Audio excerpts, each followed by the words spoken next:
ಅದಕ್ಕೆ ಭೂಷಟ್ಟಿ ದಯಮಾಡಿ ಅವನ್ನ ತೆಗೀರಿ, ತಲೆಯಾಗಿ ಹೋಗಿಸ್ಕೋಬೇಡ್ರಿ, ಅದಕ್ಕೆ ತೆಗೆದು ಹಾಕಿರಿ.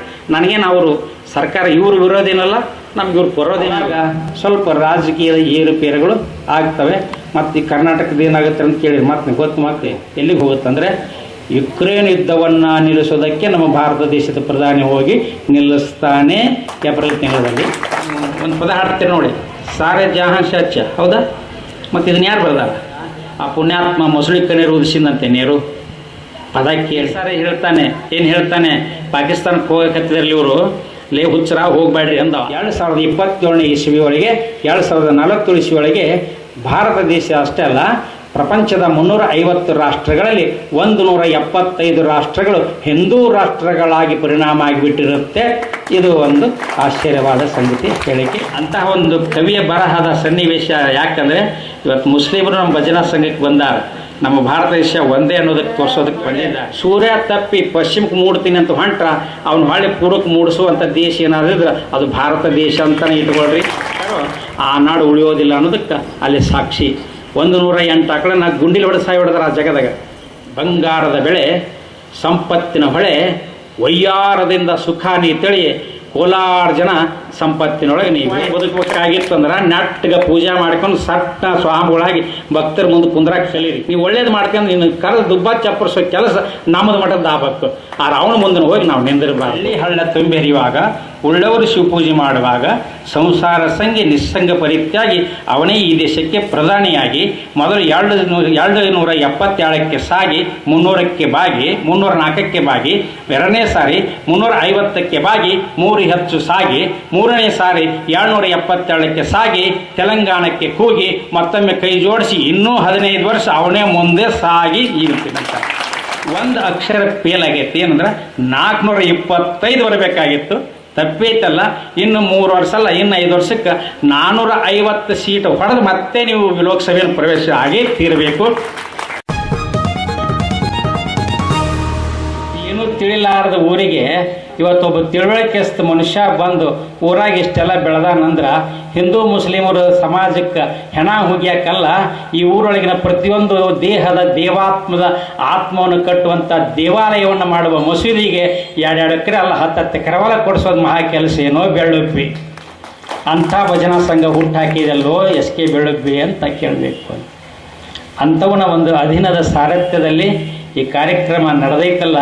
ಶ್ರಾವಣ ಮಾಸದ ಒಂದು ಬೆಳೆ ಹೆಂಗೈತೆ ಅಂದ್ರೆ ಎಲ್ಲ ಹೊರಗೂ ನೀವು ಕಬ್ಬು ಹಾಕಿರಿ, ಕಬ್ಬಿನ ತೋಟ ಹೊರಗೆ ನಿಂತು ನೋಡ್ತಾ ವ್ಯಕ್ತಿತ್ವ ರೂಪಿಸಿಕೊಂಡ ಶಕ್ತಿಗಳೇ ವೇದಿಕೆಗೆ ಬಂದ್ಕೊಂಡಿದ್ದಾರೆ. ಹಿಂದೆ ಬಹಳ ಜನ ಯಜಮಾನರು ಕುಂತಾರ. ಇವರೆಲ್ಲ ನೀವು ಕುಂತಿರಲ್ಲ. ನೀವು ಯಾರು ಎದಕ್ಕೆ ಕುಂತಿರಪ್ಪ ಅಂತಂದ್ರೆ ಪಟಕ ಸುತ್ಕೊಂಬಂದಿರಲ್ಲ. ನೀವು ಪಟಕ ಸುತ್ಕೊಂಬಂದ್ರೆ ಏನು ತಂದಿರಂದ್ರೆ ದನ ಕರ ಹೆಂಡ್ರು ಮಕ್ಕಳು ಬಂಧು ಬಳಗ ಅಕ್ಕ ತಂಗಿ ಅಣ್ಣ ತಮ್ಮ ಎಲ್ಲರೂ ಎದ್ದಿ ತಲೆ ಮೇಲೆ ಬುದ್ಧಿ ಪಟಕದಾಗ ನೀವು ಹೊಸರು ಸೋತಿ ಅದಕ್ಕೆ ಪಟಕ ಸುತ್ಕೊಂಬಂದು ಕುಂತಿ ನೋಡಿ ಸಮೃದ್ಧಿ.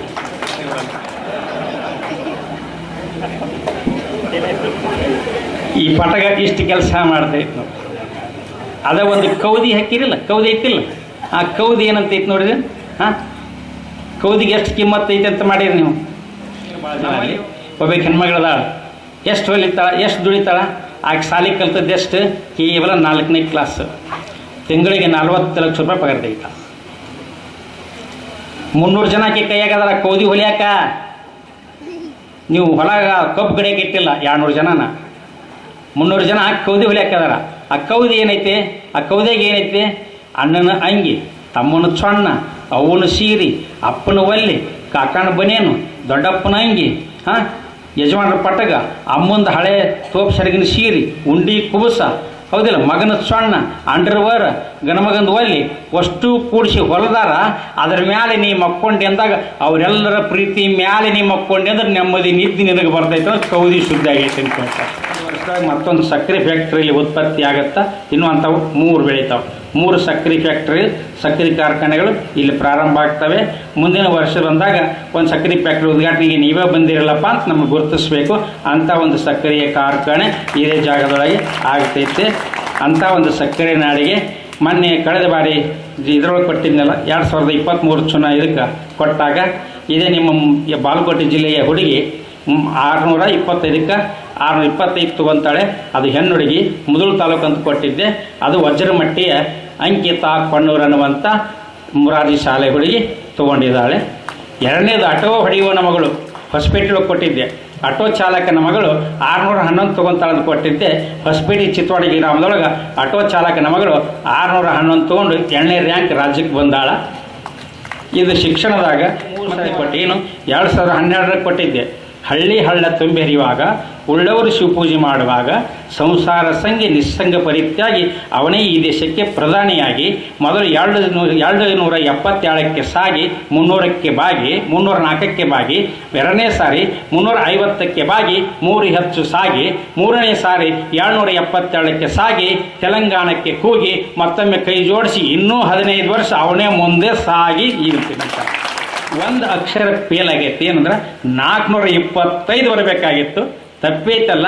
ಇನ್ನು 3 ವರ್ಷ ಅಲ್ಲ, ಇನ್ನು 5 ವರ್ಷಕ್ಕೆ 450 ಸೀಟ್ ಹೊಡೆದು ಮತ್ತೆ ನೀವು ಲೋಕಸಭೆಯಲ್ಲಿ ಪ್ರವೇಶ ಆಗೇ ತೀರಬೇಕು. ಅದು ನಮ್ಮ ಇತಿಹಾಸ. ಇದು ಕೊಟ್ಟಂಥ ಮಾತಿನಂತೆ ಇವತ್ತು ನಿಮಗೆ ಬಂದಿದ್ದೇನೆ. ಶಕ್ತಿಯಾಗಿ ಇಲ್ಲಿ ಸೋತಿಲ್ಲ, ಚಿತ್ರದುರ್ಗ ಬಿಟ್ಟಿಲ್ಲ. ಯಾಕೆ ಸಂಬಂಧ ಇತ್ತು ಚಿತ್ರದುರ್ಗ ನಿಮ್ಮ ಜಾರಕಿಹೊಳಿ ಕರ್ಜೊಳಗೆ ಗೊತ್ತೈತನ್ ಇಲ್ಲ? ಏನು ಪಾಳೆಗಾರರ ವಂಶ ಆಳಿತಲ್ಲ ಗುಡಿ ಚಿತ್ರದುರ್ಗ ಕೋಟೆಯನ್ನು, ಆ ಚಿತ್ರದುರ್ಗ ಕೋಟೆಯನ್ನು ಪದ ಹಾಡ್ತೀರಿ ನೋಡಿ, ಸಾರೆ ಜಹಾಂ ಸಚ್ಚ, ಹೌದಾ? ಮತ್ತು ಇದನ್ನ ಯಾರು ಬರ್ದಾರ?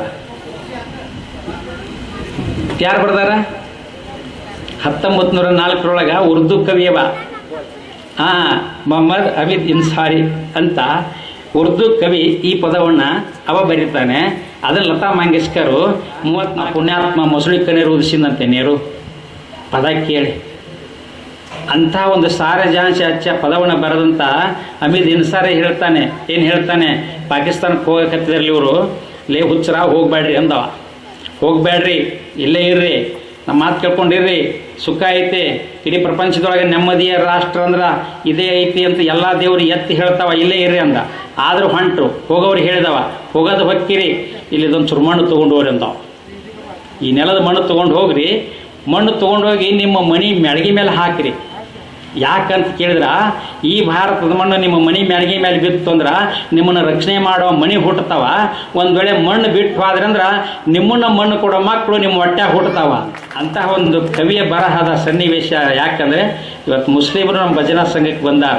ನಮ್ಮ ಭಾರತ ದೇಶ ಒಂದೇ ಅನ್ನೋದಕ್ಕೆ ತೋರಿಸೋದಕ್ಕೆ ಬಂದಿದ್ದಾರೆ. ಆ ದೇಶದೊಳಗೆ ಅವರು ಮುಸ್ಲಿಂ ಟೋಪಿ ಹಾಕಿರ್ತಾರೆ, ಮತ್ತು ನಾವು ಗಾಂಧಿ ಟೋಪಿ ಹಾಕಿವಲ್ಲ, ಕುಂತಲ್ಲಿ ಹಾಕ್ಕೊಂಡಿರಲ್ಲ ನಮ್ಮ ಯಜಮಾನ್ರು, ಗಾಂಧಿ ಟೋಪಿ ಹಾಕಿರಿ. ಈ ಟೋಪಿಗೆ ಸಂದೇಶ ಏನು ಅಂತಂದರೆ, ಈ ಹೆಣ್ಮಕ್ಳು ಜಡಿ ಹಾಕ್ಕೊಂಡು ಬಾಸ್ತಿರಲ್ಲ, ಜಡಿ ಹಾಕಿರಲ್ಲ, 3 ಬರ್ತಾವೆ. ಯಾಕೆ 3 ಬರ್ತಾವೆ? ಒಂದು ಗಂಗಾ, ಯಮುನಾ, ಸರಸ್ವತಿ 3 ನದಿಗಳ ನೀರೇ ನಾರೆಯಾಗಿ ಈ ಬೈತಾಳಿ ತೆಗೆದಿರಲ್ಲ, ಅದು ಲಕ್ಷ್ಮಿಗೆ ದಾರಿಯಾಗಿ ಮನೆಗೆ ಬರಬೇಕು ಅಂತ ಇಲ್ಲಿ ಕುಂಕುಮ ಇಟ್ಕೊಂಡ್ರೆ ಇದು ನಮ್ಮ ಹಿಂದುತ್ವದ ದಾರಿ. ಅದಕ್ಕೆ ಈ ತಲೆ ತಣ್ಣಗೆ ಇರಲಿ ಅವ್ವ ಅಂತ ನಿಮ್ಮ ತಲೆ ಮೇಲೆ ದಂಡಿ ಹಾಕೋ ಬದಲಿ ಹಾಕ್ತಾರೆ. ದಂಡಿ ಹಾಕೋ ಕಾಲಕ್ಕೆ ಏನು ಮಾಡ್ತಾರೆ? ನಿಮ್ಮ ಹಣೆಗೆ ಮುಟ್ಟಿಸ್ತಾರೆ. ಯಾಕೆ? ಹಿರಿಯರಿಗೆ ಅಂತೇಳಿ. ಅಲ್ಲಿ ಅವ್ವದು ದಂಡಿ, ಅಲ್ಲಿ ಅವ್ವದು ನಿಮ್ಮ ತಲೆ ಮೇಲೆ ಹೊರಸೋ ಪ್ಯಾಂಟ್ ಅದು. ಇಷ್ಟು ದಿನ ನಾವು ಹೊತ್ತಿದ್ವಿ, ನೀವು ಹೊರ್ರಿ ನಿಮ್ಮ ತಲೆ ಮೇಲೆ ಹೊರಿಸೋ ಪೆಂಡಿ. ಅಂಥ ಪೆಂಡಿ ನಿಮ್ಮ ತಲೆ ಮೇಲೆ ಆದ್ರೆ ನಮ್ಮ ತಲೆ ಮೇಲೆ ಒಂದು ತೆಪ್ಪಿಗಿಟ್ಟಾರ ನೋಡ್ಯವ. ಮತ್ತು ಇದೆಯಂತ ಪೆಂಡಿ ಸತ್ತಾಗ ಹಿರಿಯ ಇಲ್ಲದ ಬಾ ಕರಿ ಅಂತ ತಂದೆ ಮುಂದೆ ಕುಂದಿಸಿ ಮಕ ನೋಡುತ್ತ ಅವನು ತಲೆ ಮೇಲೆ ತಂದಿರ್ತಾರಿಲ್ಲ. ಏನು ಇರ್ತಾರಲ್ಲಿ? ಈ ತಲೆಗೆ ತೆಪ್ಪಿಗೆ ಹಾಕುವ ದ್ಯೋತಕ ಏನಪ್ಪ ಅಂತಂದರೆ, ನಾವು ಹಿಂದೂ ಧರ್ಮದಲ್ಲಿ ಬಕ್ಕನೆತ್ತಿಲಿಂದ ಅಡ್ಡಾಡೋದಿಲ್ಲ. ಕೊನೆ ಮಾತು, ಸಹಿ ಮನುಷ್ಯನ ಪುರುಷತ್ವ ಕಮ್ಮಿ ಆಗುತ್ತಾ, ತಲೆ ತಣ್ಣಗಿರಲಿ ಅಂತ ತಪ್ಪಿಗೆ ಹಾಕ್ತೀವಿ ವಿಜ್ಞಾನವಾಗಿ. 2ನೇ ಮಾತು. 3ನೇ ಮಾತು, ಈ ತಲೆಗೆ ತಪ್ಪಿಗೆ ಹಾಕುವುದರಿಂದ ಏನಪ್ಪ ಅಂದ್ರೆ, ಯಾವ ಭಾವದಲ್ಲಿ ಕೂಡ ದೇವರಿಗೂ ಕೂಡ ಕಟ್ಟಲಾರದ ಶೃಂಗಾರದ ಭಾಷೆಂಗ ಇರೋದಿಲ್ಲವೋ ಹಾಗೆ ಬಾಲಕನಾಗಿ ಭಾರತ ದೇಶದಲ್ಲಿ ಹುಟ್ಟಿದೆಲ್ಲ, ಇದು ನಿನ್ನ ದೇಶದ ನಿನ್ನ ಮನೆತನದ ಭಾವರೂಪದ ಶೃಂಗಾರದ ಟೊಪ್ಪಿಗೆ, ಇದು ಬಂಗಾರದ ಟೊಪ್ಪಿಗೆ ಇದು. ಅದಕ್ಕೆ ನಿನಗೆ ತಲೆ ಮೇಲೆ ಹಿರಿತನದ ಟೊಪ್ಪಿಗಿರಲಪ್ಪ ಅಂತ ಇದೊಂದು ಟೊಪ್ಪಿಗೆ ತಲೆ ಮೇಲೆ ಹಾಕ್ಕೊಂಡಿರ್ತೀವಿ ನಾವು. ಇವತ್ತು ಯಾಕೆ ಹಿಂಗೈತಿ ನಮ್ಮ ದೇಶಕ್ಕೆ? ನೀವು ಇನ್ನೂ ಎಷ್ಟೋ ಯುಗ ಹೋಗ್ರಿ ಹಿಂಗೆ ಇರ್ತೈತಿ. ಇನ್ನು ಎಷ್ಟೋ ದಿವಸಕ್ಕಲ್ಲಿ ಸೂರ್ಯ ಚಂದ್ರ ಇರೋ ತನಕ ಹಿಂಗೆ ಇರ್ತೈತಿ. ಒಂದು ವೇಳೆ ಸೂರ್ಯ ತಪ್ಪಿ ಪಶ್ಚಿಮಕ್ಕೆ ಮೂಡ್ತೀನಿ ಅಂತ ಹೊಂಟ್ರ ಅವ್ನು ಹೊಳ್ಳಿ ಪೂರ್ವಕ್ಕೆ ಮೂಡಿಸುವಂಥ ದೇಶ ಏನಾದಿದ್ರೆ ಅದು ಭಾರತ ದೇಶ ಅಂತಲೇ ಇಟ್ಕೊಳ್ರಿ. ಜಗತ್ತಿನಾಗ ಎಷ್ಟೇ ಯುದ್ಧ ಭೂಕಂಪಗಳು ನಡೀಲಿ, ಅವು ಈ ವರ್ಷ ನಮ್ಮ ದೇಶಕ್ಕೆ ಬರೋದಿಲ್ಲ. ಕಳೆದ ಬಾರಿ ಒಂದು ಮಾತು ತಪ್ಪಾಗಿಬಿಡ್ತು. 24ನೇ ತಾರೀಕು ರವಿವಾರ ಹಾವೇರಿಯಲ್ಲಿ ಕೊಟ್ಟಿದ್ದೆ, ಅದು ವಿಡಿಯೋ ಬಿಟ್ಟಿದ್ದಾರೆ ನೋಡಿ. ಹಾವೇರಿಯಲ್ಲಿ ಕೊಟ್ವಿ, ಅವತ್ತೇನು ಪ್ರಸಂಗ ಬಂದುಬಿಡಿದ್ದು. ಬುದ್ಧಿ ಮಳೆ ಹೆಂಗದವ ಮುಂದಿನ ಹೆಂಗದವ ಅಂತ ಕೇಳಿಬಿಟ್ರು ಅವರು. ನಿಮ್ದು ಏನಾದರೂ ಕೇಳಿ ಸಂತೋಷನಾಗಿ ತಿಟ್ಟಿಲ್ಲ. ಕೇಳಿದ ತಕ್ಷಣ ನಾಗಪಟ್ಟಣದ ತಮಿಳುನಾಡು ಭೂಕಂಪದಲ್ಲಿ ಆಗುತ್ತೆ, ಭಾಳ ಅಂದ್ರೆ ಇನ್ನು 3 ದಿವಸದಾಗ ಕೇರಳ ವಯನಾಡು ತತ್ತರಿಸಿ ಹೋಗಿಬಿಡುತ್ತೆ ಅಂತ ಅಂದ್ವಿ. ರವಿವಾರ ಕೊಟ್ವಿ, ಮಂಗಳವಾರ ಮುನಿಗೆ ಹೋತು. ಕಾರಣ ಅಲ್ಲಿ 108 ಆಕಳನ ಕೊಂದು ಪೂಜೆ ಮಾಡಿದ ಪಾಪ ನೊಂದು ಭೂಮಿ ಸತ್ತು ಹೋಗಿಬಿಟ್ಟಾರೋ ಆ ನಾಡು ಉಳಿಯೋದಿಲ್ಲ ಅನ್ನೋದಕ್ಕೆ ಅಲ್ಲಿ ಸಾಕ್ಷಿ. 108 ಆಕಳನ್ನ ಗುಂಡಿಲಿ ಹೊಡೆದು ಸಾಯಿ ಹೊಡೆದಾರ ಆ ಜಗದಾಗ. ಅದನ್ನ ನೆನಪಿಟ್ಕೊಳ್ಳಿ ಮೊದಲ. ಅದಕ್ಕೆ ನಾವು ಬಿಡ್ತೀವೇನ? ನಾವು ಹಿಂದೂಗಳು ಮನುಷ್ಯರಾಗಲಿಲ್ಲ, ನಮ್ಮ ಮನುಷ್ಯರ ಕೈಲಿಂದ ಮಾಡೋಕ್ಕಾಗಲಿಕ್ಕೂ ಕೂಡ ದೇವತೆಗಳಿಂದ ಮಾಡೋಕೆ ಹಚ್ತೀನಿ. ಒಂದು ದೇವತೆಗಳು ಮಾಡೋಕ್ಕಾಗಲಿಲ್ಲ ಅಂದ್ರೆ ಭೂಮಿನ ಎದ್ದು ನೆಲಕ್ಕೆ ಹೊಡೆದಲಾಗ ಹೊಡಿಬೇಕು ಮಗನ, ಅಂದ್ರೆ ಇಲ್ಲ ಭೂಕಂಪ ಆಗ್ಬೇಕು ಒಂದು, ಇಲ್ಲ ಪ್ರಳಯ ಆಗ್ಬೇಕು ಒಂದು, ಸರ್ವನಾಶ ಆಗಲಿ ಅಂತ ಹೇಳಿಬಿಟ್ಟು ಸಾಕು. ನಮ್ಮ ಹಿಂದುತ್ವ ಬದುಕಬೇಕು, ಜಗತ್ತು ಲಾಸ್ ಆಗ್ಬೇಕಂತ ಇಷ್ಟ ಒಂದು ಶರಣರ ವಾಕ್ಯ ಆದ್ರೆ ಸಾಕು, ಅದನ್ನು ಮಾಡೇ ತೀರ್ಬೇಕು ನಾವು. ಇದು ಭಾದ್ರಪದ ಪ್ರಾರಂಭ ಆಗಿದೆಯಲ್ಲ, ಈ ಭಾದ್ರಪದದಿಂದ ನಮ್ಮ ದೇಶದೊಳಗೆ ಸುಕ್ಕಾಲದ ಸುರಿಮಳೆ ಅಂದರೆ ಇನ್ನು ಮುಂದೆ ಹಿಂಗಾರಿ. ನೀವು ರೈತರು ಏನಿದ್ರಲ್ಲ, ನಿಮಗೇನೈತಪ್ಪ ಈ ವರ್ಷ ಅಂತಂದ್ರೆ ಶೃಂಗಾರದ ಮಳೆ, ಬಂಗಾರದ ಬೆಳೆ, ಸಂಪತ್ತಿನ ಹೊಳೆ, ವಯ್ಯಾರದಿಂದ ಸುಖ ನೀ ತಳಿ, ಕೋಲಾರ ಜನ ಸಂಪತ್ತಿನೊಳಗೆ ನೀ ಬಿಳೆ. ರೈತರಿಗೆ ಈ ವರ್ಷ ಸಮೃದ್ಧಿ ಕಾಲ ಐತಿ. ಈ ಭಾದ್ರಪದದೊಳಗೆ ದೇಶದೊಳಗೆ ಸ್ವಲ್ಪ ಅರಿಷ್ಟ ಕಾಲ ಬರುತ್ತಾ. ಮೆಣಸಿನ್ಕಾಯಿ ಹಾಕ್ತೀರಿ ಈ ಕಡೆ, ಗುಲಾಬಿಯ ತಾಯಿ ನೀನಾರು ಕಾಯಿ, ಒಣ ಮೆಣಸಿನಕಾಯಿ 1 ಲಕ್ಷ ರೂಪಾಯಿಗೆ ತನ ಮಾರ್ತೀನಿ ನೋಡಿ ನೀ ಕಾಯಿ ಅಂತ. ಮೆಣಸಿನಕಾಯಿ ನವಣಿ ಹಾಕಿದವನು ಬವಣಿ ಕಳೆದು ಹೋಗುತ್ತಂದ್ರೆ 10,000 ರೂಪಾಯಿ ಕ್ವಿಂಟಲ್ ನವಣಿ ಮಾರ್ತೈತೆ, ನವಣಿ ಹಾಕ್ಬೋದು. ಜೋಳ ಹಾಕಿದವ್ರು ತೋಳಗಲ್ಲಿ ಎತ್ತನ ಶ್ರೀಮಂತನ ಹಾಕ್ಬೋದು. ಅಗಸಿ ಹಾಕಿದವರು ಬಾಳೆ ಅಗಸಗಾಸಿ ರೊಕ್ಕ ತರ್ತಾನ ಬಿತ್ತಬೋದು. ಈ ವರ್ಷ ಹಿಂಗಾರಿ ಹಿಂದನ್ಬೇಡ್ರಿ, ಮುಂಗಾರಿ ಮುಂದನ್ಬೇಡ್ರಿ. ನಿಮ್ಮ ಒಂದು ಸಂಪತ್ತಿಗೆ ರೈತನೇ ಶ್ರೀಮಂತ. ಜೊತೆಗೆ ನಮ್ಮ ಭಾರತ ದೇಶ ಈ ವರ್ಷ ನೆರೆಯ 10 ರಾಷ್ಟ್ರಗಳಿಗೆ ಸಾಲ ಕೊಡುವ ಶ್ರೀಮಂತ ರಾಷ್ಟ್ರ ಆಗುತ್ತಂದ್ರೆ ಅದು ರೈತ ಮಾಡಿದಂಥ ಹೈನುಗಾರಿಕೆಯ ಸಂಪತ್ತಿನಿಂದ ನೆರೆಯ ರಾಷ್ಟ್ರಗಳು ಶ್ರೀಮಂತರಾಗ್ತಾವೆ. ನಮ್ಮ ಭಾರತ ದೇಶ ರಫ್ತು ಮಾಡುತ್ತೆ, ಶ್ರೀಮಂತರಾಗುತ್ತೆ. ಇಂಥ ಒಂದು ರೈತರಿಗೆ ಸುಕ್ಕಾಲ ಐತಿ. ಈ ಭಾದ್ರಪದದಲ್ಲಿ ಯಾವ ಅಡೆತಡೆಗಳಿಲ್ಲ, ಆಶ್ವೇಜದಲ್ಲಿ ಯಾವ ಅಡೆತಡೆಗಳಿಲ್ಲ. ಆದರೆ ಕಾರ್ತಿಕ ಮಾರ್ಗಶಿರದಲ್ಲಿ ಏನೋ ಒಂದು ಲೋಪದೋಷ ಬರ್ತಾವಪ್ಪ ಅಂದ್ರೆ ಈ ಕಾವ್ಯ ಹಾಕಿದ ಸಂತರು, ಈ ಮಹಾಂತರು, ಶರಣರು, ಸಂತರು ಬರ್ತಾರಲ್ಲ, ಇವ್ರಿಗೆ ಕೆಟ್ಟಗಾಲ ಐತಿ. ಇವಕ್ಕೆ ಯಾಕೆ ಕೆಟ್ಟಗಾಲ ಐತೆ ಅಂದ್ರೆ ಇವ್ರು ನಾಟಕ ನಡೆದಿದ್ರೆ ಅದಕ್ಕೆ ಕೆಟ್ಟಗಾಲ ಬರ್ತಿದ್ದಿಲ್ಲ. ಮತ್ತು ಇವರು ನಾನು ಇಲೆಕ್ಷನ್ ನಿಂದಿರ್ತೀನಿ ಅಂತೇಳಿ ಮತ್ತು ಇವರು ಬಂದ್ರಲ್ಲ, ಇವರು ಮತ್ತು ಭಕ್ತರು ತಿನ್ನಿಸಿದ ತಿಂಡಿ ಹೆಚ್ಚಾಗಿ ಇಲೆಕ್ಷನ್ ನಿಂದ್ರಕ್ಕೆ ಪಾದ್ರ ಅಂತ ಕೇಳ್ತಾರನ ಅವರು. ಮಾನ ಮರ್ಯಾದೆ ಕೂಡ ಹೋಗ್ತೈತಿ. ಯಾಕೆ ಮತ್ತು ತಪ್ಪು ತಿಳ್ಕೋಬೇಡಿ. ಹೌದು, ಯಾಕೆ ನಾನು ಯಾವುದೋ ರಾಜಕಾರಣಿ ಕೊಡೋಂದ್ರೆ ಪೈಸಗಳವಲ್ಲ, ನಾನು ಯಾವ ರಾಜ ಪಾರ್ಟಿಗೂ ಹೋಗೋವಲ್ಲ. ಮೇಲಾಗಿ ನಾನು ಒಂದು ತಗಡಿನ ಮನ್ಯಾಗ ಇರವ, ಯಾವತ್ತಿನ ಬೆಂಡ್ ಚಪ್ಪರಿಸಿ ನಾವು ದೊಡ್ಡ ಮಟ್ಟ ಕಟ್ಟಿ ನನಗೊಂದು 10 ಕೋಟಿ ಕೊಡೋಂತ ಮಾಲಿ ಹೋಗೋದು ಅವ್ನು ನಾಟಗೊಳಿಸೋ ಕೆಲಸ ನನ್ನ ಮುಂದೆ ಇಲ್ಲ. ಬದುಕಬೇಕಾಗಿತ್ತಂದ್ರೆ ನೆಟ್ಟಗೆ ಪೂಜೆ ಮಾಡ್ಕೊಂಡು ಸಟ್ಟ ಸ್ವಾಮಿಗಳಾಗಿ ಭಕ್ತರ ಮುಂದೆ ಕುಂದ್ರಾಗ ಕಲೀರಿ. ಬಂದ ಭಕ್ತನ ಭವನೆಯನ್ನು ಕೇಳಕ್ಕೆ ಕಲೀರಿ. ಅದನ್ನ ಬಿಟ್ಟು ಎಸಿ ಕಾರಣ ಕುಂತ್ಕೊಂಡು ನಾನು ಇಲೆಕ್ಷನ್ ನಿಂದಿರ್ತೀನಿ ಅಂತೇಳಿ ಇಲ್ಲದ ಪಾರ್ಟಿ ಬೆನ್ನು ಹತ್ತಿ ನಾವು ಹೋದ್ರೆ ಅದು ಸ್ವಾಮಿಗಳು ಕಿಮ್ಮತ್ತನಲ್ಲ, ಸ್ವಾಮಿಗಳು ಮರ್ಯಾದನಲ್ಲ. ನೀ ರಾಜಕಾರಣ ನಿನ್ನ ಕೆಲಸ ನೀ ಮಾಡು, ಭಾಳ ಸಂತೋಷ. ನೀವು ಒಳ್ಳೇದು ಮಾಡ್ಕೊಂಡು ನಿನ್ನ ಕರೆದು ದುಬ್ಬ ಚಪ್ಪರಿಸೋ ಕೆಲಸ ನಮ್ಮದು ಮಠದ ಆಗ್ಬೇಕು. ಆದ್ರೆ ಅವನ ಮುಂದೆ ಹೋಗಿ ನಾವು ನಿಂದಿರಬಾರ್ದು. ಅದಕ್ಕೆ ಸ್ವಾಮಿಗಳಿಗೆ ಈ ವರ್ಷ ಸ್ವಲ್ಪ ಕೆಟ್ಟ ಕಾಲಗಳು ಬರ್ಲಿಕ್ಕೆ ಹತ್ತಾವ. ಮತ್ತು ಕಾರ್ಯಜೋಳ ತಪ್ಪು ತಿಳ್ಕೊಬೇಡ ನೀವು. ಯಾಕೆ ನಾನು ಸಭಾದಾಗ ಹೇಳೋ ಭಾಳ ನಂದು, ಯಾರಿದ್ರೆ ನಾ ಎದುರೆದ್ರೆ ಬೈಯೋ ಸ್ವಭಾವ ನಂದು. ಅಂದ್ರೆ ಇದ್ದಂಗೆ ಹೇಳವ ನೆಟ್ಗ. ಆ ದೇಶದೊಳಗೆ ಮುಂದೆ ಈ ಸ್ವಾಮಿಗಳನ್ನ ಕಾರ್ತಿಕ ಆಶ್ವೇಜ ಸ್ವಲ್ಪ ಕಂಟಕಗೊಂಡು ನಂತರ ಮಾರ್ಗಶಿರ ಮಾಸದೊಳಗೆ ಈ ದೇಶವನ್ನು ಯಾರು ರಕ್ಷಣೆ ಮಾಡ್ತಾರಂದ್ರೆ ಒಂದು ಸಂಘ ಶಕ್ತಿ, ಒಂದು ಸಂತ ಶಕ್ತಿ. ಭಾರತದ ನಮ್ಮ ಮಹಿಳಾ ಪತಿವ್ರತ ಸ್ತ್ರೀಯರು ಕೂಡ ನಮ್ಮ ದೇಶವನ್ನು ಮುನ್ನಡೆಸ್ತಾರೆ ಅಂತ ಒಂದು ಶಾಶ್ವತವಾದ ಶಕ್ತಿ ನಮಗಿರ್ತೈತೆ. ಮುಂದಿನ ಚುನಾವಣೆಗೆ, ಮುಂದಿನ ದಿನಮಾನಗಳಲ್ಲಿ ಶಿಕ್ಷಣ ಹೆಂಗಾಗುತ್ತೆ ಅಂತಂದರೆ ಇದೇ ನಿಮ್ಮ ಕೋಲಾರದೊಳಗೆ ಮುಂದಿನ 2024 ಬ್ಯಾಸಿಗೆ ಬರ್ತೈತಲ್ಲ, ಆ ಸಮಯದೊಳಗೆ ನಿಮ್ಮ ಕೋಲಾರದೊಳಗೆ 2 IAS ಪಾಸಾಗಿ ಹೊರಗೆ ಬರ್ತಾರೆ, ನೆನಪಿಟ್ಕೊಂಡಿರಿ. ಶಿಕ್ಷಣದೊಳಗೆ 4 ಜನ PSI ಆಗಿರ್ತಾರೆ. ಇದು ನಿಮ್ಮ ಕೊಲ್ಲಾಪುರ ನಗರದೊಳಗೆ PSI 4 ಜನ ಆಗ್ತಾರೆ. ಜೊತೆಗೆ ಈ ವರ್ಷ ನಿಮ್ಮ ಕೊಲ್ಲಾಪುರ ಈ ಕೊಲ್ಲಾರ ಗ್ರಾಮಕ್ಕೆ ಒಂದು ವಿಶೇಷವಾದ ಕೀರ್ತಿಯ ಸ್ಥಾನಮಾನ ಒಂದು ಬರೋ ಯುಗಾದಿ ಒಳಗಾಗಿ ಬರ್ತೈತೆ. ಅದು ಹೆಂಗೆ ಬರ್ತೈತೋ ನನಗೆ ಗೊತ್ತಿಲ್ಲ, ಬಂದಾಗ ನೀವು ನೋಡಿ ಹೇಳಬೇಕಷ್ಟೇ ಕೆಲಸ. ಅದರ ಜೊತೆಗೆ ಮುಂದೆ ಈ ರಾಜಕೀಯ ಪರಂಪರೆ ನಮ್ಮ ಬೆಳ್ಳೊಬ್ಬಿಯ ಮನೆತನಕ್ಕೆ ಹೆಂಗೈತಪ್ಪ ಅಂತಂದರೆ ಹೆಂಗೆ ಆಕಾಶದಲ್ಲಿ ನಕ್ಷತ್ರಗಳು ಮೂಡ್ತವೆ, ಹೆಂಗೆ ಬಾಣವಿನಲ್ಲಿ ಸೂರ್ಯ ಮಾಡ್ತಾನೆ, ರಾತ್ರಿ ಹೊತ್ತು ಚಂದ್ರ ಮೂಡ್ತಾನೆ, ಹಗಲಿ ಹೊತ್ತು ಸೂರ್ಯ ಬೆಳಕು ಕೊಡ್ತಾನೆ. ಹಂಗೆ ಸೂರ್ಯ ಚಂದ್ರ ಇರೋ ತನಕ ಎಸ್.ಕೆ. ಬೆಳ್ಳುಬ್ಬಿ ಕೋಲಾರದೊಳಗೆ ನೀ ರಾಜಕಾರಣಿ ಮನೆತನಕ್ಕೆ ಒಂದು ಉಬ್ಬುಬ್ಬಿ ಅಲ್ಲ, ದೊಡ್ಡ ದೊಡ್ಡ ಶ್ರೀಮಂತರ ಗೊಬ್ಬಿಯಾಗಿ ಬದುಕುತ್ತೀಯ, ನಿನ್ನ ಮನೆತನ ರಾಜಕೀಯ ಕ್ಷೇತ್ರ ಆಗ್ತೈತಿ. ಇದು ಶಾಶ್ವತವಾಗಿ ಅಂತ ಮಾತನ್ನು ಹೇಳ್ತಾ, ಇವತ್ತು ನೀವೇನು ಭಜನೆ ಹಾಡಕ್ಕೆ ಮಾತೇಳಿ ಹುಟ್ಟಿದ್ದು ಹೊಲೆ ಮನೆ, ಬಿಟ್ಟೊಟ್ಟೆ ಕಾಯಿ ಮನೆ, ಎಷ್ಟಿದ್ದರೇನಿದು ಖಾಲಿ ಮನೆ, ವಸ್ತಿ ತಿರುಗುವ ಮನೆ, ಗಸ್ತಿ ತಿರುಗುವ ಮನೆ, ಶಿಸ್ತಿಲಿ ಇರುವುದು ಶಿವನ ಮನೆ, ಆ ಸ್ಮಶಾನ ಮನೆ ಸ್ವಚ್ಛ ಮಾಡಿರಲ್ಲಪ್ಪ, ಇದು ನಿಮ್ಮ ಕೋಲಾರದ ದೇವತಾ ಮನೆ. ಅಂಥ ಸ್ಮಶಾನದೊಳಗೆ ಆ ಹೆಣ್ಮಗಳು ಮಕ್ಕೊಂಡ್ಲು. ಮುಂದೆ ಮತ್ತೆ 2 ಮಳೆ ಚಲೋ ಆಗ್ತವೆ. ಸ್ವಾತಿ ಮಳೆ ಕೊನೆ ಮಳೆ ಆಗುತ್ತೆ, ಅಲ್ಲಿಂದ ಮುತ್ತಿನಂಥ ಬೆಳೆ ಬರುತ್ತೆ. ಆವಾಗ ಸ್ವಲ್ಪ ರಾಜಕೀಯದ ಏರುಪೇರುಗಳು ಆಗ್ತವೆ. ಮತ್ತು ಈ ಕರ್ನಾಟಕದ ಏನಾಗುತ್ತೆ ಅಂತ ಕೇಳಿರಿ, ಮತ್ತೆ ಗೊತ್ತು ಮಕ್ಳು ಅದು ಹಾಳಾಗಿ ಹೋಗಲಿ. ನಮಗೆ ನಾವು ಕೋರ್ಟ್ನಾಗ ಐತದು, ನಾವು ಮಾತಾಡಕ್ಕೆ ಬರೋದಿಲ್ಲ, ಹೌದಿಲ್ಲ? ನಿಮಗೂ ಗೊತ್ತೈತೆ, ಹೌದಿಲ್ಲ? ಕೋರ್ಟ್ನಾಗ ಇದ್ದಾಗ ನಾವೇನು ಹೇಳಕ್ಕೆ ಬರೋದಿಲ್ಲ. ಅಲ್ಲ ಅವ್ರು ಮಾತಾಡಿ ಅವ್ರ ಹಣೆ ಬರ. ಯಾಕಂದ್ರೆ ಮಾಡಿದ್ದೂ ಮಾರಾಯ ಅಂತ ನಾವೇನು ಮಾಡೋಕ್ಕಾಗೋದಿಲ್ಲ. ಮಾಡಿದ್ದೂ ಮಾರಾಯ, ನೀ ಮಾಡಿದ್ರು ನಿಂದ, ನಾ ಮಾಡಿದ್ರು ನಂದ. ಆದರೆ ಒಂದು ಬದಲಾವಣೆ, ಸ್ವಲ್ಪ ಸಂಘರ್ಷ ಇದೆ, ಆ ಮಾತು ಬೇರೆ. ಮುಂದೆ ನಮ್ಮ ರಾಜ್ಯ, ನಮ್ಮ ದೇಶ ಒಂದು ಪ್ರಗತಿಯ ಪಥದಲ್ಲಿ ನಡೀತಾ ಎಲ್ಲಿಗೆ ಹೋಗುತ್ತೆ ಅಂದರೆ ಯುಕ್ರೇನ್ ಯುದ್ಧವನ್ನು ನಿಲ್ಲಿಸೋದಕ್ಕೆ ನಮ್ಮ ಭಾರತ ದೇಶದ ಪ್ರಧಾನಿ ಹೋಗಿ ನಿಲ್ಲಿಸ್ತಾನೆ ಏಪ್ರಿಲ್ ತಿಂಗಳಲ್ಲಿ. ಜೊತೆಗೆ ಭಾರತ ದೇಶ ಎತ್ತರ, ಫ್ರಾನ್ಸ್ ಗೆಳೆತನ ಹತ್ತಿರ, ಭಾರತ ದೇಶ ಎತ್ತರ, ಇಂಡೋನೇಷ್ಯಾ ಹತ್ತಿರ, ಜೊತೆಗೆ ಭಾರತ ದೇಶ ಎತ್ತರ, ಅಮೆರಿಕ ಗೆಳೆತನ ಹತ್ತಿರ, ಜೊತೆಗೆ ಭಾರತ ದೇಶ ಎತ್ತರ, ರಷ್ಯಾ ಹತ್ತಿರ. 2027ನೇ ಇಸ್ವಿ ಒಳಗೆ 2047 ಇಸ್ವಿ ಒಳಗೆ ಭಾರತ ದೇಶ ಅಷ್ಟೇ ಅಲ್ಲ, ಪ್ರಪಂಚದ 350 ರಾಷ್ಟ್ರಗಳಲ್ಲಿ 175 ರಾಷ್ಟ್ರಗಳು ಹಿಂದೂ ರಾಷ್ಟ್ರಗಳಾಗಿ ಪರಿಣಾಮ ಆಗಿಬಿಟ್ಟಿರುತ್ತೆ.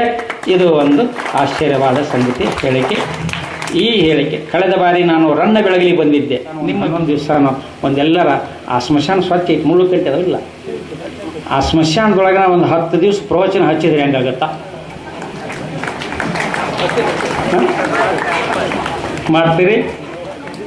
ಆ ಸ್ಮಶಾನದೊಳಗೆ ಹೇಳೋಣ 10 ದಿವಸ ಪ್ರವಚನ. ಅವು ದೆವ್ವ ನಮ್ಮ ಮ್ಯಾಲಾರ ಮಕ್ಕೊಳ್ಳಿ, ನಾವು ದೆವ್ವದ ಮ್ಯಾಲಾರ ಮಕ್ಕೊಳ್ಳಿ. ಸುಮ್ಮನೆ ಇನ್ನೂ ಭಯ ಆತನ್. ನೀವು ನಿಜವಾಗಿ ಕೊನೆಯ ಮಾತು ಹೇಳ್ತೇನೆ, ಹೇಳ್ಬೋದಾ? ನಡೀತೈತಿ. ಕೊನೆಯ ಮಾತು ಏನು ಅಂದರೆ, ಬುಧ ಗುಯ್ಯ ನಾಭಿ ಮಣಿಪೂರಕ ವಿಶುದ್ಧಿ ಆಗ್ನೇಯ ಶಿಖಾ ಬ್ರಹ್ಮರಂಧ್ರ. ಹುಟ್ಟಿದಾಗ ಕೂಸಿನ ನೆತ್ತಿ ಪುಳು ಪುಳು ಪುಳು ಅಂತಿರ್ತೈತಿ 6 ತಿಂಗಳ ತನಕ. ಅದಕ್ಕೆ ಎಣ್ಣೆ ಹಾಕಿ ಗಟ್ಟಿ ಮಾಡಿ ಮೆತ್ತಿರಲ್ಲ. ಹಂಗೆ ಮನುಷ್ಯ ಸತ್ತಾಗ ಈ ಅಳ್ನೆತ್ತಿ ಮತ್ತೊಮ್ಮೆ ಪುಳು ಪುಳು ಪುಳು ಅಂತೈತದ. ಅದಕ್ಕೆ ಏನಂದ್ರು? ಜೀವಂತ ಸಮಾಧಿ ಅಂದರು. ಹಂಗೆ ಜೀವಂತ ಸಮಾಧಿ ಸತ್ತಂಥ ಆತ್ಮಗಳಂದರೆ ಅವು ನಮ್ಮ ಹಿಂದೂ ಧರ್ಮದ ಸನಾತನ ಸಂಸ್ಕೃತಿಯ ವೀರಶೈವ ಲಿಂಗಾಯತರ ಆತ್ಮದ ಪ್ರತೀಕಗಳೇ. ಅಲ್ಲಿ ದೇಹ ಹೋಗೋದಿಲ್ಲ, ಲಿಂಗ ಹೋಗೋದಿವಿ. ಮತ್ತು ಆ ಲಿಂಗ ನಮಸ್ಕಾರ ಮಾಡಕ್ಕೆ ಹೋಗೋದು ನಮ್ಮದೇನು ತಪ್ಪೈತಪ್ಪ, ಅದು ಸ್ಮಶಾನ ಅಲ್ಲ, ಈ ಕೋಲಾರ ಗ್ರಾಮದ ಊರ ದೇವಸ್ಥಾನ ಅಂತ ನಾವು ಹೋಗಿ ಕುಂತು ಪ್ರವಚನ ಮಾಡಕ್ಕೆ ಕಟ್ಟಿಲ್ಲ. ಅಲ್ಲಿ ಮಕ್ಕಳೊಬ್ಬ ಕುಂತು ಮತ್ತೆ ಬಿಗದ ಕೈ ಅಂದಾಕಿ. ಆಚೆ ಕಡೆ ಮಕ್ಕಳಿದ್ದಾವೆ ಕುಂಬಳಕಾಯಿ ಅಂದ. ಇವರಿಬ್ಬರು ನಡುವೆ ಒಂದು ಹೊರಗೊಬ್ಬ ಶೆಕೆ ಹೊಡ್ಕೊಂತಾನಂದ್ಲೇ, ಯಾಕಲೇ ಪುಣ್ಯಾತ್ಮ ಇಲ್ಲಿ ಯಾಕೆ ಕುಂತಿ ಅಂದ. ಯಾಕಂದ ಅಲ್ಲೊಬ್ಬ ಒಳಗೆ ಕುಂತು ಬೀಗದಕಾಯಿ ಅಂತಿದ್ದ, ಇಲ್ಲೊಬ್ಬ ಕುಂಬಳಕಾಯಿ ಅಂತಿದ್ದ. ಲೇ ಅವ್ರ ಮೂರನೇದು ಅವ್ರ ಮಗ್ಲಿರೋ ಸಮಾಧಿನ ನಂದು, ಅವ್ರ ಕಾಟ ಕೇಳಾರ್ದಕ್ಕೆ ಹೊರಗೆ ಬಂದು ಎದ್ದು ಕುಂತಿನ ಅಂತ ಗದ್ದಿಗೆಗಳು. ಅದರಲ್ಲಿರುವಂಥ ಶಕ್ತಿ ನಿಮಗೆ ಗೊತ್ತಿಲ್ಲ. ಒಬ್ಬ ಗೃಹಸ್ಥನು ಕೂಡ ಶಿವಯೋಗಿ, ಒಬ್ಬ ಸ್ವಾಮಿಯು ಕೂಡ ಶಿವಯೋಗಿ. ಈ ಸನ್ಯಾಸಿಗಳದಾರಲ್ಲಿನ್ನ ಅವ್ರಿಗೆ ಮುಕ್ತಿ ಇಲ್ಲ, ಅವ್ರು ರಾಕ್ಷಸ ಆಗಿರ್ತಾರೆ. ನೆನಪಿಟ್ಕೋರಿ. ಗದ್ದಿಗೆ ಹೋಗಿ ಕೈ ಹೊಡಿತೀರಲ್ಲ ನೀವು, ಅವ್ರು ರಾಕ್ಷಸರ ಗದ್ದಿಗೆ ಅವು. ಯಾಕೆ ಅವು ವಿಭೂತಿ ಸಂಸಾರನ ಕಂಡಿಲ್ಲ, ಇತ್ತಾಗ ಸತ್ತಿಲ್ಲ, ಸುಡೋಕೆ ಕಂಡಿಲ್ಲ ಬೈತಿರಿ ನೀವು. ಹಂಗೆ ಇಲ್ಲಿ ಮೊದಲ ಸನ್ಯಾಸಿ ಆಗವ, ಸಂಸಾರಿ ಆಗಬೇಕು, ಸಂಸಾರ ಅನುಭವಿಸ್ಬೇಕು. 25 ವರ್ಷ ಗಂಡ ಹೆಂಡತಿ ಗುದ್ದಾಡಲಾರ್ದಂಗೆ ಒಂದ ಮನೆಯಾಗಿದ್ದು ತಪಸ್ಸು ಮಾಡಿದ್ರಂದ್ರೆ ಅದು ಏನು ಸಂಸಾರ ಅಲ್ಲ, ಅವನೇ ಧನ್ಯೋಗ್ರಹಸ್ಥನ ತಪಸ್ಸು ಪುಣ್ಯಾತ್ಮ. ಅವನ ಮೀರಿ ನಾ ಹೋಗಿ ಸನ್ಯಾಸಿ ಹಾಕಿನಂದ್ರೆ ಸಾಧ್ಯನೇ ಇಲ್ಲ. ಒಬ್ಬ ಗೃಹಸ್ಥ ಹೆಣ್ಮಗಳು ಶಾಪ ಕೊಡ್ತಾಳಂದ್ರೆ ಅವ ಸನ್ಯಾಸಿ ನಿಂತಿದ್ದಪ್ಪ ಅಂದ್ರೆ ಅಲ್ಲಿ ಹತ್ತಂಗಿಲ್ಲ ಅಲ್ಲ ಅಂತ. ಅದಕ್ಕೆ ಯಾವುದು ಧನ್ಯೋಗ್ರಹಸ್ಥ ಅಂದಾರ, ಧನ್ಯೋ ಸನ್ಯಾಸಿ ಎಂದಿಲ್ಲ.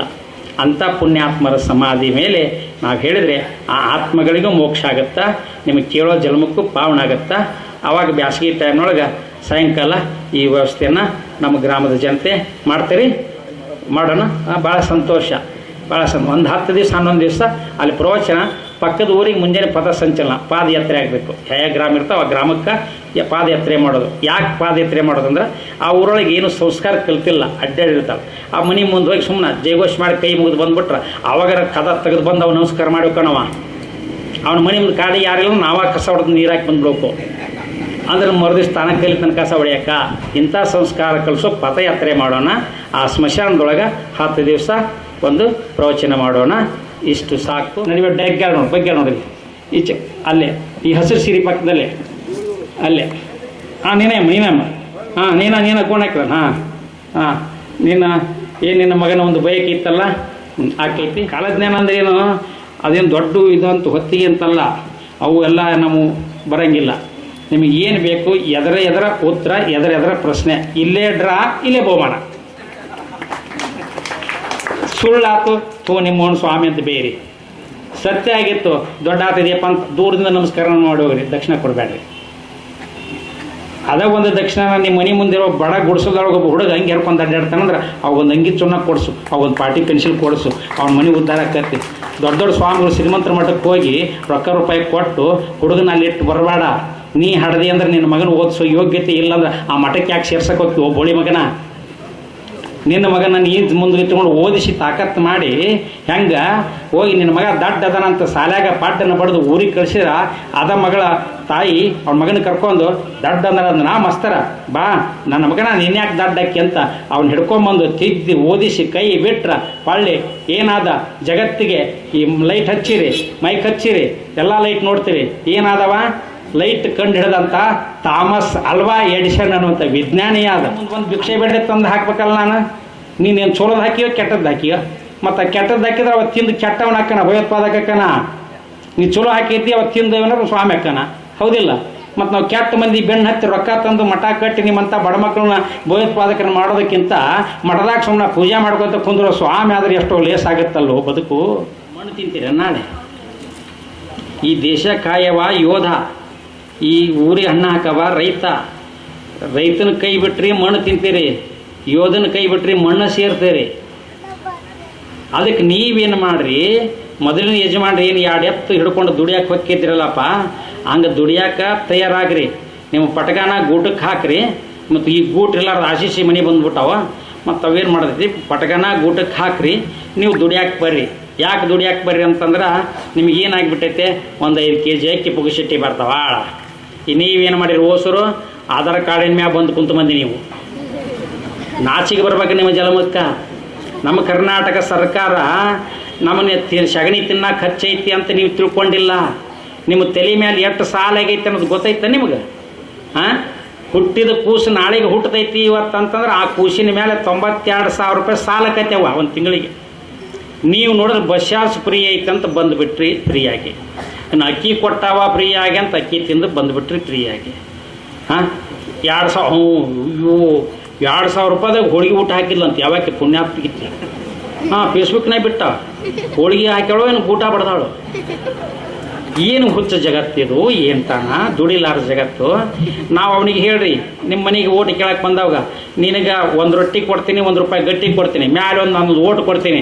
ಆದ್ರೆ ನಮ್ಮ ಮನೆ ಮುಂದಂತ ಇರುವ ದೈನಂದಿನ ಸಮಸ್ಯೆ, ನೀರಾಗಲಿ ರೋಡ್ ಆಗಲಿ ಏನಾಗಲಿ ಕೆಲಸ ಮಾಡುವಂಥ ಶಾಸಕ ಬೆಳಗ್ಗೆ ಅಂತವಿದ್ರೆ ನಮ್ಮ ಮನೆ ಬಾಗಿಲಿ ಬಾ, ಇಲ್ಲಿಕ ನೀ ಬರಬಾರ್ದು ನಡಿ ಅಂತ ಹೇಳ್ರಿ.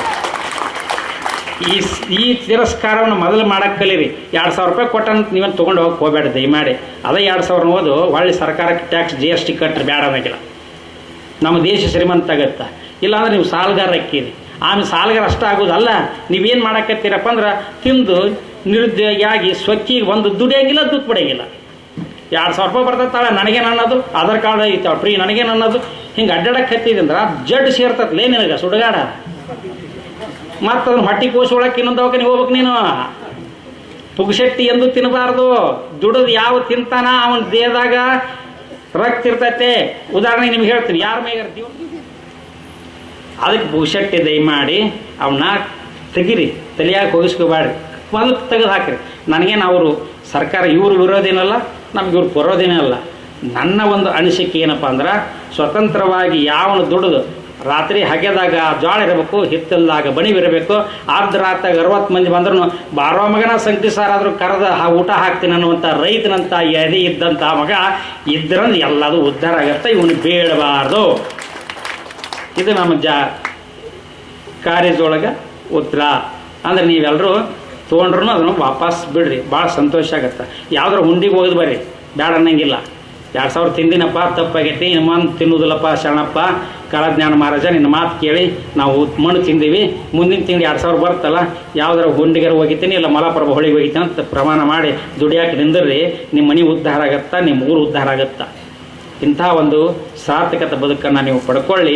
ಈ ಹುಚ್ಚು ಸರ್ಕಾರದ ಯೋಜನೆಗೆ ಕೈ ಹಾಕಬಾರದು ಅನ್ನುವಂಥ ಮಾತನ್ನು ಇವತ್ತು ನಾನು ಸ್ಪಷ್ಟವಾಗಿ ಹೇಳಿದ್ದೇನೆ. ಅವರು ಭರವಸೆ ಕೊಡಲಿ, ಬೇಡ ಅಂತಲ್ಲ, ನಾನು ಅದಕ್ಕೆ ನಿದರ್ಶನ ಕೊಡ್ತೀನಿ ಬೇಕಂತ. ಇಂಥ ಒಂದು ಮಾತನ್ನು ತಿಳಿಸಿ ನುಡಿಗೆ ವಿರಾಮ ಗೈಯೋಣ. ಜೈ ಶಾಂಭವಿ ಶಿವಂಭುಯ.